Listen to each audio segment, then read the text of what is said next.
Halloween horrors, cultural appropriation. Who knew it could be so scary, especially on college campuses today? We're going to talk about that. Plus, we're going to talk about the nitty gritty, serious subject that I wasn't going to address, but now I'm feeling like I should because every year I get questions on this. So finally, it's this time of year again. I'm going to go ahead and answer the question everyone is asking themselves, and that is, should Christians celebrate Halloween?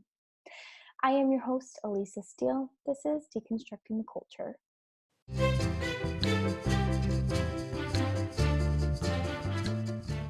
So, I do apologize to those of you who are watching on YouTube. As you can tell, my lighting is not the best, but I am still homeless. We literally can't stay in our house right now because our house flooded and now we don't have toilets. And I'm realizing it doesn't matter if you have a bed. Like, if you don't have toilets, yeah, you can't stay at your house. So this is where I'm recording it for this week. As you can see, I'm wearing my Save the Baby Humans panda shirt, which I love, from Human Coalition. And I'm also actually recording this episode a little bit sooner than I usually would in the week. Simply because, and you're going to see this on Instagram, and you'll probably have already seen it by the time this comes out, but I'm getting my wisdom teeth pulled tomorrow morning, and I'm going to do it totally awake. I am not going to go under. So I'll let you know how that goes. Yeah, I'm like not really that nervous, but at the same time, I'm having surgery while I'm awake. Who's really looking forward to it either? So with that out of the way, I apologize again for the terrible lighting, but that's okay. We're gonna work through it. So this week we're gonna talk about Halloween. Now, first off, I really bring this in because I just think it's funny. Like, it's so ridiculous. I don't know what else to call it except just mind-boggling and funny. And that is that, and if you watch this over the last couple of years on the college campuses, you know how this goes. Recently, cultural appropriation is awful. White people, we can't get dreads, can't do, braided hair the way our African American friends would do it because the left has deemed that inappropriate and cultural appropriation. Well, that now applies to Halloween, the day when adults and children alike dress up as something other than themselves. And until a minute ago, that was fine, but now that's not fine and it's really offensive. And so, unless it's something super, super, super bland, you're probably going to get in trouble for it on today's modern campus. Michigan State University is leading the way this year, 2019. You're welcome, in releasing its rules late last week and posting posters around campus asking students to consider whether their planned costumes are racially, culturally, or ethnically based. So you can't have a costume that's racially, culturally, or ethnically based. That's like most costumes. So the College Fix reported that posters asking, is your costume racially, culturally, or ethnically based, appeared in dorms last week, courtesy of the school's residence education and housing services. The place cards feature examples of costume fails: a guy dressed as like a mariachi, a woman dressed as a Native American. They have it as hypersexualized racism. Okay. And a Japanese costume and a space alien allegedly represents illegal aliens. So here's the deal.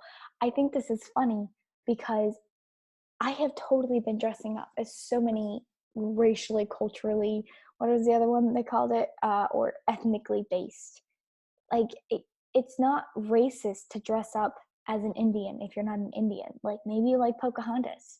It's not racist to dress up in a mariachi costume. I mean, if anything, these cultures should be flattered. I mean, I am Hispanic, and I can tell you right now, as a citizen of Mexico and the United States, I should say, but as a Hispanic and also as someone who, I don't want to be an Elizabeth Warren here, but I've been told I have Native American, and I know I for sure do on the Hispanic side. I have Tagalog blood. Apparently, my grandmother was Tagalog lady, but let's just say I'm not offended by your Hispanic or Indian costumes. And quite frankly, if someone dressed up as a pilgrim, I do wonder if these crazy campus rules would get after them and be like, "Oh, you're being culturally incorrect. You're culturally appropriating." Like, how far are you going to put this? As if someone dresses up as Marie Antoinette, are you going to get mad at them? Like, how far are they going to push themselves? Because if they push themselves to the full extent of what their logic is saying, you can't really dress up as anything, because even dressing up as an alien, a space alien, a creature that doesn't exist except in our minds, yeah, that's somehow making fun of, or culturally appropriate. No, it's making fun of illegal aliens is what they put here, or it's representing illegal aliens. It's ridiculous. Yeah. So welcome to 2019. It's October. We knew this was going to happen. It's been happening the last few years. So the American Mirror, which covers incidents from far left meddling across the education system, was able to get a hold of one of these posters, which gives strict guidelines to students celebrating both on and off campus. No sombreros. That's just a Mexican hat. Nobody cares. But they say no sombreros and mustaches. Okay, so what's wrong with mustaches? Those aren't culturally owned by anybody. Like, sure, maybe they went in and out of style with certain groups, but no. Mustaches, really? Um, they've also said Nazi gear. Okay, I can kind of understand that. That is pretty awful. You don't really want to dress up as a Nazi. It's kind of, it feels somewhat like, ugh, like dressing up as a KKK, something that's super evil. But flip side, just on my own funny trail of thought, wasn't going to cover this, but isn't Halloween about celebrating darkness and evil? So why would those, I'm playing devil's advocate, I'm not saying anyone should dress as a Nazi, but that is pretty dark and evil, and that's what the holiday's for. I mean, we dress up as gory, bloody murderers. We dress up as henchmen and zombies. Like, that's evil and darkness. So just saying, I know it's not correct, and I'm not saying anyone should dress as a Nazi, but I don't like the holiday in the first place. But anyways, it is gross. Nobody should ever dress up as a Nazi. That was me just going on a thoughtful bunny trail, but nobody should dress up. I don't want that coming out in a media clip later that I said something that I didn't mean. And they don't want anyone dressing as an illegal alien, according to this literature, Middle Eastern attire, and other racially, culturally, or ethnically based costumes. So the first one is absolutely just crazy, sombrero. Nobody cares. But they also, students were warned to avoid any costume that involves cultural appropriation, Western appropriation of non-Western or non-white forms, carry with them the basically they don't want anything that makes anyone feel exploited or dominated. So there you go. That's absolute craziness.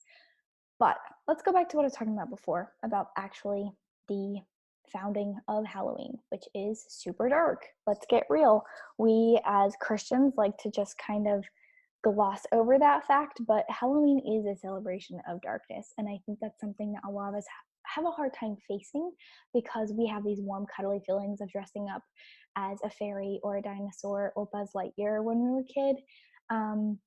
But let's talk about the history of Halloween briefly. So the history of Halloween is, it's an annual holiday that was celebrated each year on October 31st. And basically, it was an ancient Celtic festival. The way it's pronounced is different than how it's spelled, if you ask me. But it's like Samhain, I think is how you pronounce it. And it started with people. They would light bonfires, and then they would wear costumes, usually from animal heads. But they would wear costumes that would ward off ghosts, evil ghosts. That basically, the traditional Halloween at its very baseness is, it's a night that lets out spirits that are being trapped in the ground, because it's the end of fall and the very beginning of winter. And so it's a night to let out, or recognize, like, spirits being released from the ground and by nature, because nature is dying, and I guess with its death comes the spirits. And so it's letting the spirits who control nature and life and death out. And so then people would get dressed up to scare them away from causing them any harm as they were being released or whatever. That's what I've kind of been reading the last few days. Basically like History Channel and even just like Wikipedia. You can find this is pretty common. Like you can look up history of Halloween and find a plethora of information.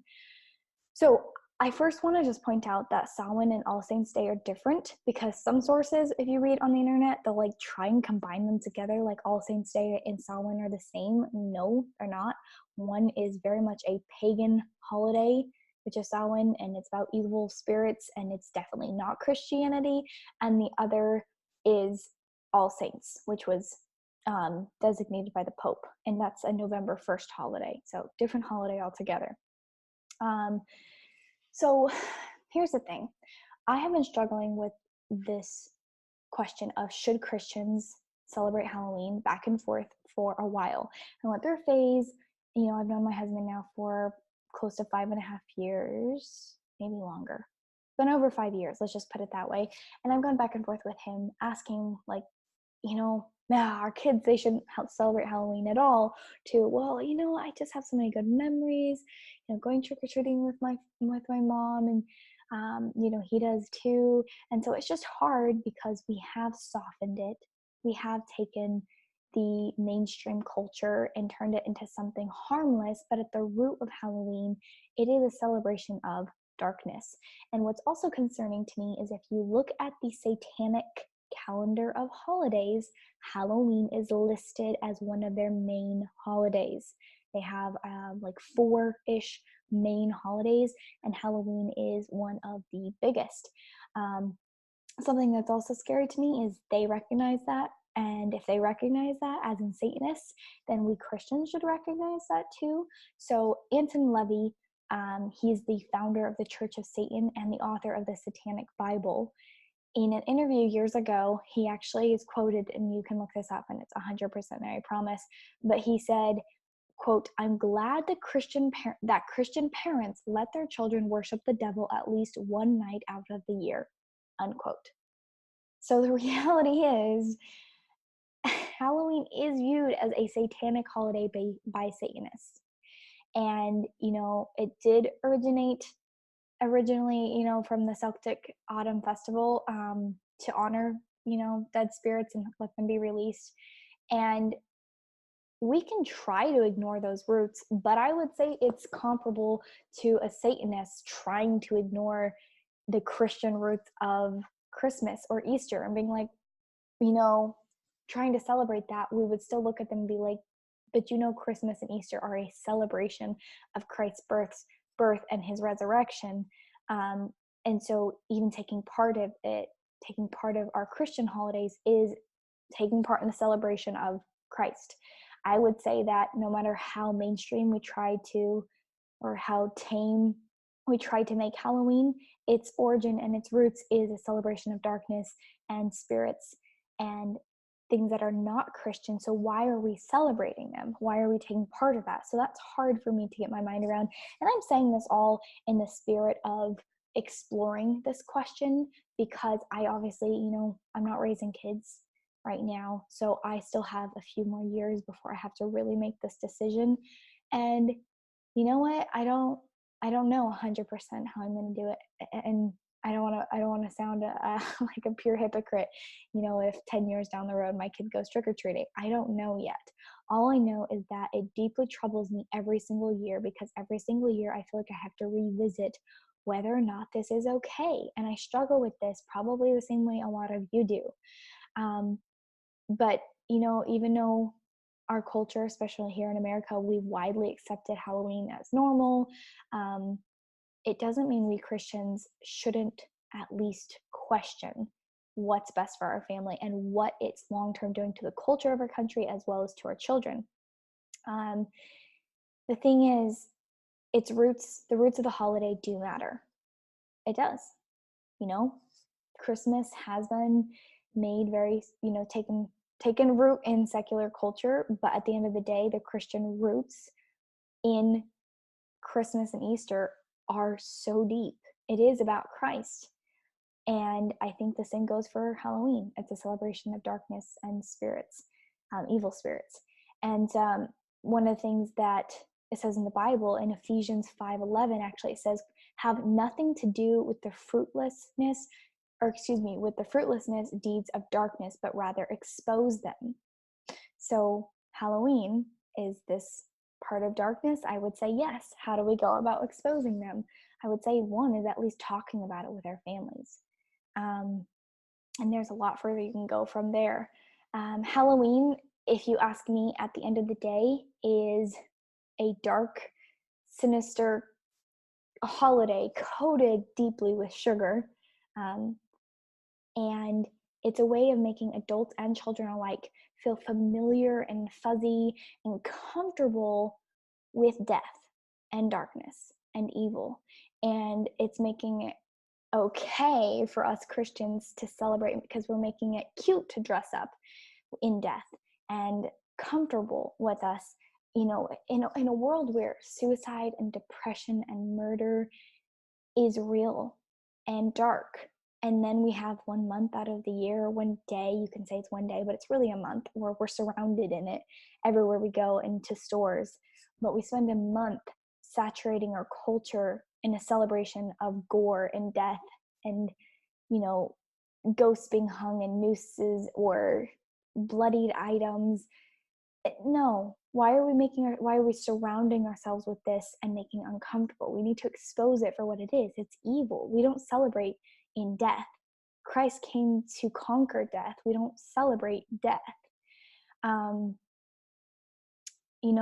part of that culture surrounding us is not just our shopping habits and everywhere we're going to find it. We also immerse ourselves as a culture in Halloween movies. Halloween movies are meant to inspire fear. God didn't tell us to walk in fear, to seep ourselves into fear, to put ourselves purposely into situations where fear is inspired into our own souls and our children. Blood and gore is now meant, we have our sexy dead zombie nurses or whatever it is. Everything is now being over-sexualized, which is a whole nother subject, but we're trying to make gore and blood and death attractive and sexy, and it's not okay. And I don't think it's okay to teach children that it's okay and it's cute. And I really cringe because a lot of people I know and I'm very close to, you go to their houses and it's blood and gore and bones and evil all around, and you're thinking, why are we thinking this is okay? Why are we making this cute? It's not cute. This in real life is sick and evil, and it's not cute by any means. In a world where we're trying to teach our children good from bad, right from wrong, true from false, light from darkness, and then here comes October, let's muddy the waters and make light and darkness really confused, because we're taking dark and making it cute and fun and sugary, and then putting happy memories with it for them to look back on later. So that's really, I don't know. And you can say, well, my kid doesn't dress up in those gory costumes, Elisa. Like, I'm not going to let my kid wear death costumes or murder costumes or whatever, dressing up cuteness, or I'm not going to decorate my house that way. I'm just going to use pumpkins. My kid's going to dress as a princess or a dinosaur. Okay, sure. So not all costumes are evil. It's not necessarily the cutesy costumes that are wrong with it. It is also just taking part of a holiday that is spiritually based in evilness and darkness. And, I don't know, I even have qualms with our churches. Our churches, they try their hardest. They call it a fall festival and they do trunk or treating, but it's basically, our churches try to say that they're not celebrating Halloween sometimes, but they are. It's on the same day as Halloween. They're doing the same thing the rest of the secular world is doing. So I kind of have a problem with that. It's their way of trying to tame down or neutralize it. I think that there's a better way. If churches want to get involved, there's a better way for them to do that. But them just mimicking what the rest of the world is doing it and calling it by a different name is still a celebration of Halloween, if you ask me. So I don't know. I think it's kind of a sad attempt by churches, but I do think there are better ways for our churches to get involved without celebrating a satanic holiday. I don't know. Here's the thing. At the end of the day, I am not saying all people who celebrate Halloween are evil. Goodness knows I grew up celebrating it. I'm really young. I'm 20, well, how old am I? I have to think about this. I'm 23, and I have celebrated probably 20 or 22 times out of my whole life. So let's just say every year. So I'm not trying to say that I'm all this here and I'm going to say, no, I'm never celebrating Halloween. I'm just saying I want us as Christians to think about the roots. That's all. It's important. Anyways, before I move on to the next subject, I just want to leave you with one last Bible verse, and it's from 1 Thessalonians 5:22. It says, stay away from every kind of evil. I don't know if I can state it better than that. There you go. I am actually next going to answer a question about homosexuality that someone just asked, and then a book and good in the world. But before I do that real quick, I would ask you to take a minute, subscribe, leave a review, and share this podcast with somebody who's maybe having some of the same questions, or a previous podcast that you felt like really resonated with someone or would resonate with someone. All right, so this week's book is The Count of Monte Cristo, the unabridged one by Alexandre Dumas. It was written in 1844. I have to say, this book is amazing. Now, there is a section in the middle that's like not as amazing, but the beginning and the end of this book are fantastic. And I also have to say, for those of you who actually read the whole book, it is crazy long. It's like reading Les Mis, but the beginning of the book is probably my favorite because it always makes me feel super inspired to read more. And so anytime I go through like a blah moment where I'm not reading, like this whole month, I've really not been reading at all. And I need to get back into reading. But anytime I feel that way, I read the first part of Count of Monte Cristo, and I'm just like, man, learning is such a privilege. I just want to dive right in. So anyways, little inspiration. It's a classic. The Count of Monte Cristo, definitely read that if you are into classics. Now, a question. This is from Megan, and Megan said, she starts with, I listened to your questions and answers podcast last week, and I had a question about homosexuality. She said, do you have thoughts on the causes of same-sex attraction? Like, do you think it's due to environmental factors or possibly personality? Just curious to know your thoughts because I don't know if it matters when it comes to forming an opinion on it. It's a very confusing topic for me. Here's the thing, Megan. It is a confusing topic, and the long and short is I have read a lot of different doctors' opinions on this. I do think some of it can be environmental.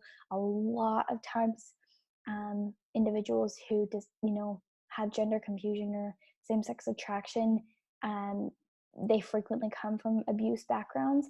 I also think part of it is just we also have a culture that really is widely accepting that right now. So maybe more people have become more open about their same-sex attraction. That could be part of it. It's also all over in our media, so it makes it feel like it's more relevant or prevalent than it used to be.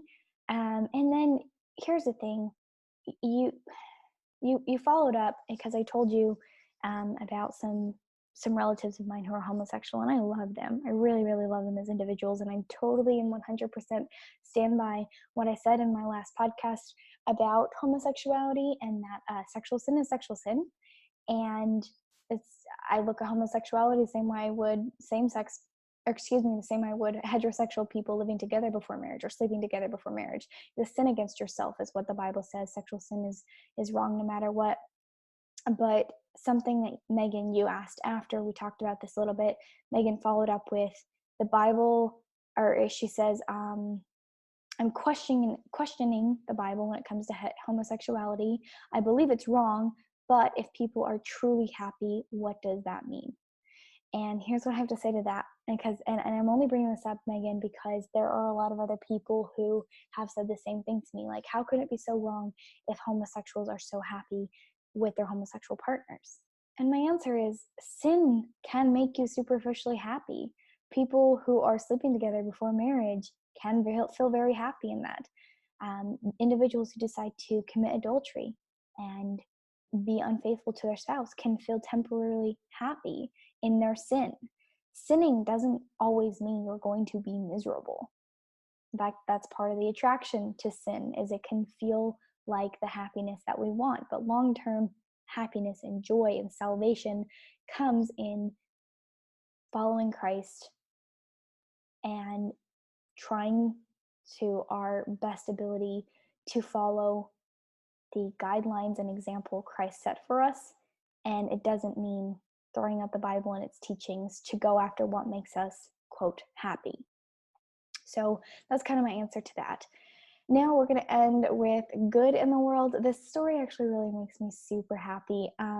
So former pro-life Congressman Sean Duffy and Fox News contributor Rachel Campos Duffy welcomed their 9th child into the world at the beginning of this month.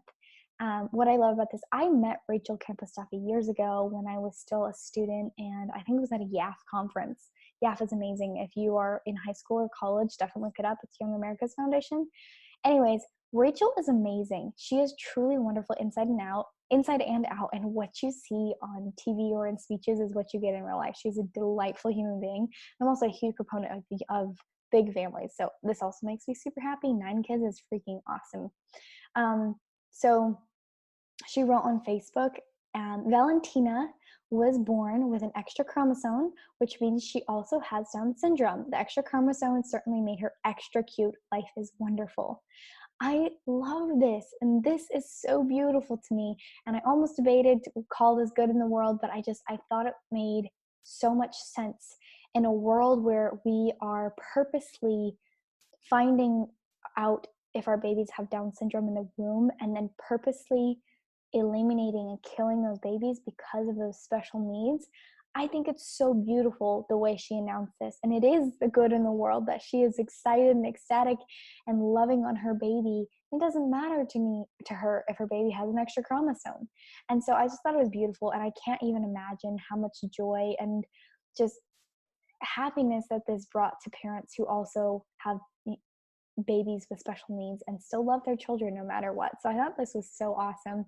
Valentina was born October 1st, a month early. She has 2 holes in her heart. The family has said she's in intensive care and she'll need surgery to repair her heart for the next several months. In fact, the dad resigned from Congress because he wants to spend extra time and attention on his family, which I think is really, really honorable. Seriously, that is just what a stand-up move, seriously. Announcing the pregnancy earlier this year, Sean Duffy wrote on Twitter, God isn't done with our family yet, baby number 9 coming to the crew this fall. And Rachel Campos Duffy said it best, we aren't crazy, we're just full of hope for America's future. They're an amazing couple. I love how solidly pro-life that they are.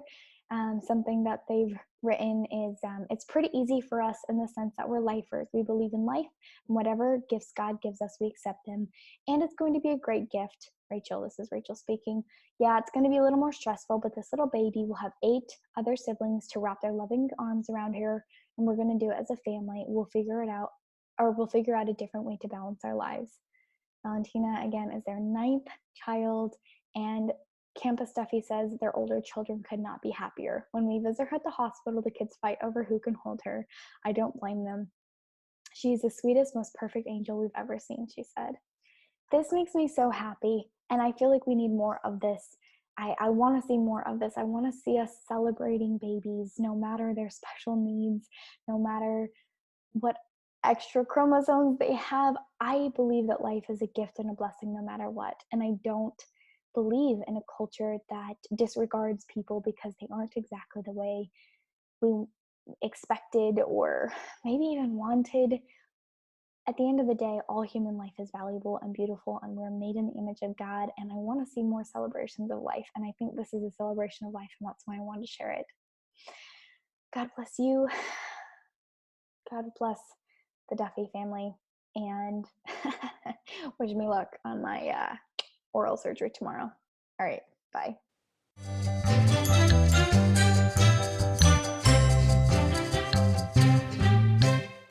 Please subscribe and leave a 5-star review. That is how this podcast makes it in the Apple rankings. That's how this podcast makes it in the YouTube world. It's because of your help and your support. And you know what? As much as I love putting these together, it is a lot of work. So as a personal thank you to me, let me be candid with you. I need ya to go share this video, like, and subscribe. Thanks.